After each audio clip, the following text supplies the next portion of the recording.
Dago? Ang malateleseryeng drama na papanood lang noon sa telebisyon. Pero sa nakalipas na mga taon, dahil na rin lahat tayo nakatutok na sa ating mga cellphone, ang mga kwentong pang soap opera kinunan na ng patayo o vertical. At ang istorya at mga pangyayari, mas maikli, simbilis lang ng reels sa TikTok. Kagatin. Pero ang kwento at production, nakikipagsabayan. Isa ka rin ba sa mga kasalukuyang nahuhok sa vertical dramas?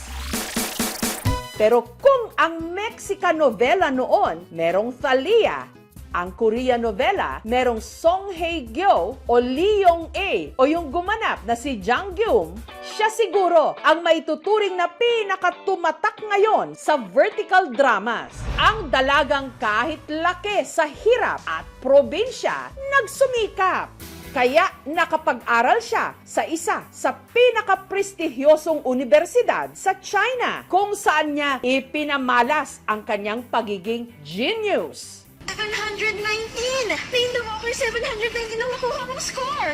Heredera at palabang genius na bida sa hit Chinese microdrama na The Heiress Who Won with Brains.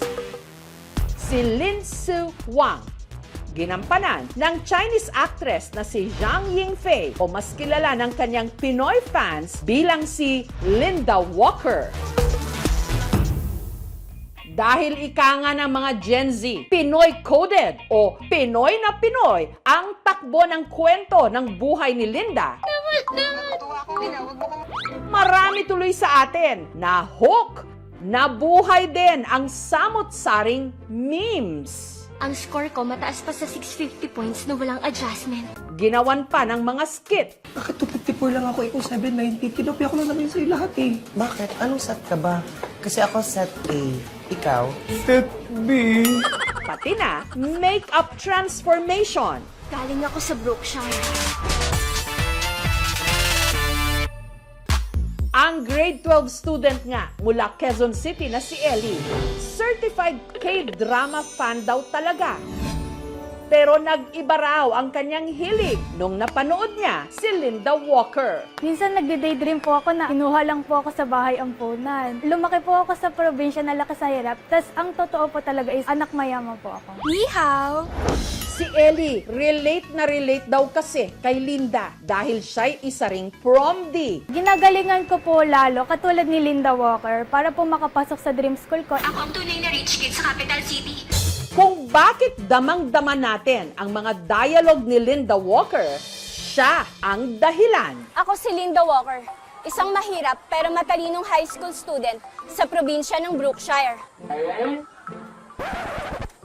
Hoy Linda, paano mo nakuha yung score mo? Nandaya ka, no? Hindi ako nandaya. Gusto ko makapasok sa Luminara University kaya nag-aral ako ng walang tigil. Aray ko!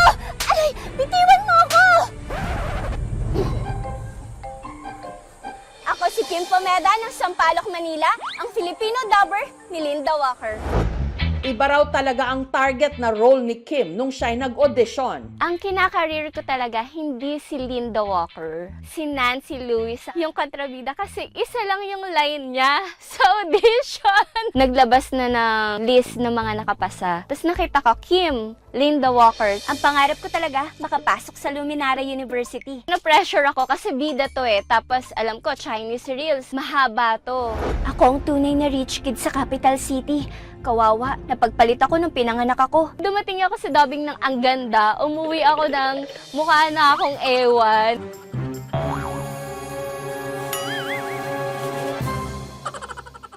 Di nga ako makapasok mismo sa top 1,000 dito pa sa Luminara. Kaka-relate ako sa kanya kasi parehas kami na maldita pero in a good way. Lalaban ako kasi inaapi mo ko. Hindi man daw niya kayang tapatan si Linda Walker sa kanyang academics. Bumawi naman daw noon si Kim sa sports. Kung siya si Linda Walker, ako naman si Linda Runner. Ganun Honor!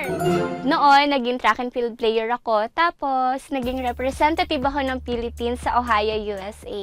Ito na ang pinakahihintay kong moment to shine. Masaya ako na dadating siya kasi hinihintay talaga siya ng mga Pilipino. Check na check ka dyan, Kim. Dahil sa linggong ito, ang gumanap na Linda Walker sa serye, ang aktres na si Zhang Yingfei, bumisita rito sa Pilipinas.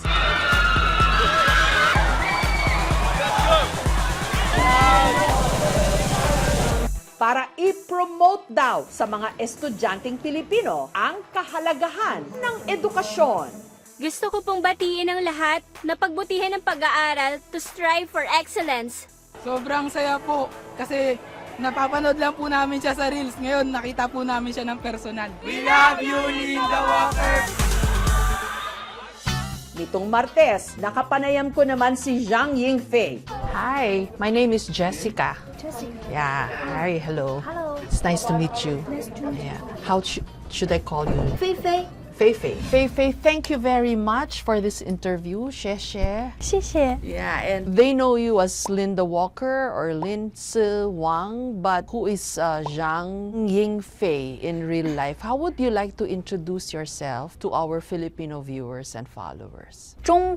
Isa akong Chinese actor at isa rin palang musical actress po ako. Hindi pa masyadong hinugang marketing for musical. Pero actually, sa China, marami-rami na rin po ako nilabasan na short dramas na nag-trend naman. Masaya ako makilala kayong lahat. Can you tell me how you landed the role of Lin Si Wang or Linda Walker? Bago po i-shoot, yung The Heiress Who Won With Brains, cast po ako sa isang project para yon sa ibang production house. Yun nga lang, for some reason, hindi na daw ako kasama dun sa project. Undergrad pa ako noon kaya syempre nalungkot ako pero daw baka blessing in disguise. Sobrang tagal ko po talagang naghintay ng feedback sa project na yon. Sobrang swerte ko talagang makasama ako doon sa palabas kasi very inspirational. Yung message about education, nakakapagpabago ng kinabukasan. May future pag may alam. Kaya hindi lang to basta-bastang palabas lang. Napapaisip yung mga tao. At para sa akin, importante yon. Napakalaking bagay talaga. At ikinararangal ko ito. May gusto po pala akong idagdag. Gusto ko pong humugot galing dun sa drama. Gusto kong i-share sa lahat ng kabataang Pilipino na ang pagsubok hindi mo dapat katakutan sa buhay. Basta nagsusumikap ka at magtiyaga at unti-unting pinagbubuti yung sarili. Basta mag-aral mabuti. Maganda ang kinabukasan naghihintay para sa'yo. You make geeks and nerds cool. I think that's the central message of the series, because some students, they just get along, they just want to, have fun. But Linda Walker, she's a geek and she's a nerd and she's cool. No, sa tingin ko nga po sobrang cool na bagay ang pag-aaral ng mabuti. Sa moderns lang siguro itong si Linda Walker, pwedeng tawaging na parang intellectual hot nerd. Pero deep down, napaka-sexy niya. Dahil determinado siya sa sarili niyang goal. Were you a serious student too? Siguro kasama po ako sa mababait na students. Pero di ko matatalo si Linda Walker. Pagdating naman sa paraan ng pag-aaral niya, hindi rin siguro ako makakascore ng lagpas 700 points sa college entrance test. Art student kasi ako, medyo mahina po ako pagdating sa math. Medyo mabilis po akong antokin dyan eh. Pang-arithmetic level lang po ako. Pag nagmamath po ako, mabilis po talaga ako antokin. Like me. we don't like math. People think that Chinese people are generally good in math. Siguro, yung ibang tao, mas mahusay siguro sila sa math. Pero ako naman siguro mas magaling sa liberal arts like Chinese language, history, politics, at iba pa. Yun nga lang, pagdating sa math problems, naninigas ako. Dahil si Linda Walker ang may pinakamataas na score sa exams, sulitin na rin natin ang pagbisita ni Zhang Yingfei sa pamagitan ng pa-surprise quiz. I'll ask you some questions and we'll see if, you're as smart as Linda Walker, yeah? I understand. Okay. True or false? Is the Great Wall of China visible from space with a naked eye? No. No. Correct.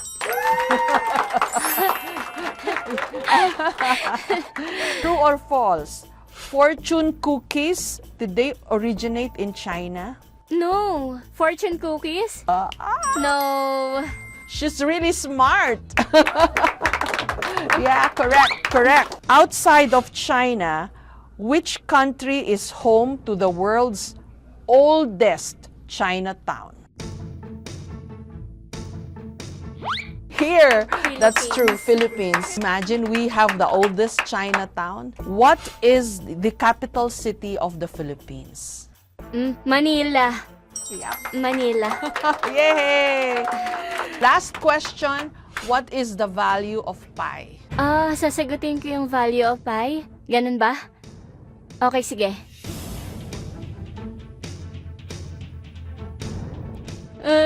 Eto na. Oh my God! You Ano, completed tama ba it. ako? I was going to be happy with 3.14, but you wrote all the other digits. Perfect! You got the perfect score. Gaya ni Linda Walker, lumaki rin daw si Fei Fei sa isang probinsya sa China. Yung bayan kung saan ako lumaki, simula bata, ay sa probinsya ng Hebei sa China. Yung pinasukan kong elementary school, simula bata hanggang teenage years ko, lahat yun ay nasa probinsya ng Hebei, dun sa Qinhuangdao City po. Simula kabataan ko po, nung pa-junior high ako, nakapasa ako sa test. Nakapunta ako sa Beijing. Kaya relate ako kay Linda kasi galing sa Hebei, nakapag-aral ako sa Beijing. Ang kaibahan lang namin ni Linda, pa-college na siya nakatungtong ng Beijing. Sobra ko talagang pinangahawakan at nire-respeto yung motto ng university. Seeking truth, creativity, and beauty. Importanteng alamin ang totoo. Kaya mahalaga yung sinseridad kasi po, yan ang naglalapit sa puso ng bawat tao. Is she living her dream? Sa loob ng bahay namin may TV set kami. Yung lumang TV nung time na yon sa napakaliit na screen na TV set na yan, may TV show ang title Lotus Lantern. Naisip ko, wow! Anong career yan? Sobrang interesting. Tapos ayun, dun ko naisip na gusto ko maging artista. Speaking of being an actress, I would think of it's pure and simple. Hindi yan whether kung sisikat ka o hindi ka sisikat. Kasi sa totoo lang, yung halo mo, galing yan sa character na ginagampanan mo or role mo. That's a great answer, Fei Fei. Yeah, so you're more for the craft of acting. Oo. Here in the Philippines, so many people watch your vertical dramas and you're very popular. Maraming salamat po sa pagmamahal nyo. Baka kaya rin po mainit ang pagsalubong sa akin dito sa Pilipinas. Kasi dahil kay Linda Walker, mas gagalingan ko pang portrayal ko ng mga character. Gusto ko pong marami pang mas matuwa sa mga gagawin ko. Have you tried some Filipino food? Filipino cuisine... Alin yun? Ano pagkain yun? Oo nga! Wow, so delicious! Adobo. Ang sarap-sarap! You love the adobo? Oo, gusto ko talaga. Sabi ko, Hindi ko na rin syempre palalagpasin ang pagkakataon na magpa-tutor kay Linda Walker mismo. This one, it says, Mabuhay, mahal ko kayo. In English, it means, Hello, I love you all. Ay, ano nga ulit yun? Teka lang, nakalimutan ko. I love you all. 你好，我爱你们。 Ni hao, ai ni ma'am. 你好， Ni hao, 我 wa, 爱 ai, Ni. ni, 们。 man. Yeah! Yeah! Diyos ko po. 马波嗨 I love you. I love you. Oh, yay! Samantala, ang nagdub ng boses na Linda Walker dito sa Pilipinas na si Kim. Oh, she's Kim. Kim, this is Fei Fei. Hello, Linda Walker. I love you! Maraming salamat sa kanya. Kaya napamahal yung character sa napakaraming Filipino viewers ay dahil sa ginawang pagtagalize ni Kim sa character ni Linda Walker. Kaya Salamat, Kim. Masaya po. Hindi po talaga ako makapaniwala na mamimit ko siya. Kasi parang this year lang, nasa monitor lang po siya. Binobosesan ko lang siya. Ngayon, katabi ko na po. Sample nga. Paano mo I'm asking her to give her a sample of how she translates it. Ako si Linda Walker. Isang mahirap pero matalinong high school student sa probinsya ng Brookshire. Oh, that's how she sounds on the vertical drama. 大家好，我是林思旺，我来自山河四省，是一名小镇做题家。在我18岁高考那年，忽然有一天，他们告诉我，我居然是豪门被报错的真千金。OK。 Kapag teleserye o telenovela, yung plot aabangan natin sa susunod na episode. Pwedeng bukas, pwedeng next week. Unlike kapag microdramas, pwedeng tapusin mo na agad yung buong plot sa isang upuan. Napakahalaga ngayon ng edukasyon para sa mga kabataan. Sana din pag-igtingin natin yung mga materials at saka yung quality education, yung oras ng pagpasok ng mga bata. At kung hanggat maaari, mas dumami pa ang mga teachers. This is soft power, especially by promoting your vertical drama. You're also helping forge better relations between China and the Philippines. So is that how you see this, your role too? For sure, ang mga kabataan ng dalawang bansa, very similar ang iniisip at outlook sa buhay. Kaya kapag maganda ang sining na magawa, magsisilbi tong tulay at connection. Dahil kapag malapit ang kaugalian ng dalawa, nakakapag-transmit ng magandang sining ng energy na nararamdaman ng lahat. Maraming salamat. Salamat, as we say in the Philippines, xie. Sesye. Thank you. Ang Korea. At ngayon naman, pati na ang China. 大家好，我是林思旺。 Dinadaan ang mundo, pati tayong mga Pilipino, sa tinatawag na soft power. Iniimpluwensyahan sa pamagitan ng kanilang klase ng entertainment. 719! Linda Walker, 719 ang nakuha mong score! Siguro nga, hindi man tayo nagkakaintindihan o nagkakaunawaan sa ilang mga issue at bagay-bagay pagdating sa mga kwento ng buhay na isinasadula, pare-pareho lang tayo ng mga pinagdadaanan at pinaghuhugutan para patuloy na lumaban.